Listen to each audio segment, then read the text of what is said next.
Infiniti has announced that the newest QX80, which is the luxurious counterpart to the Petrol, will now come equipped with a brand new 3.5-liter twin-turbo petrol V6 engine, replacing the current 5.6-liter naturally aspirated V8. The power output of the new model is 335 kilowatts, a significant increase of 37 kilowatts compared to the current Petrol V8. Additionally, the torque has also been boosted by 138 Nm, now reaching 698 Nm. In comparison to the LandCruiser 300 twin-turbo diesel, it boasts an additional 108 kilowatts of power, although it falls slightly short by 2 Nm. On the other hand, the Lexus LX600 twin-turbo petrol V6 offers 30 kilowatts less and 50 Nm less torque.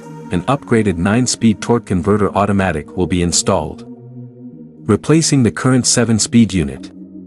The wider gear ratio of the new transmission will enhance acceleration and fuel efficiency, resulting in more responsive performance. The codename VR35DDT indicates that the 3.5-liter twin-turbo engine is an upgraded version of the 3.0-liter twin-turbo VR30DDT engine found in the Nissan Z sports car.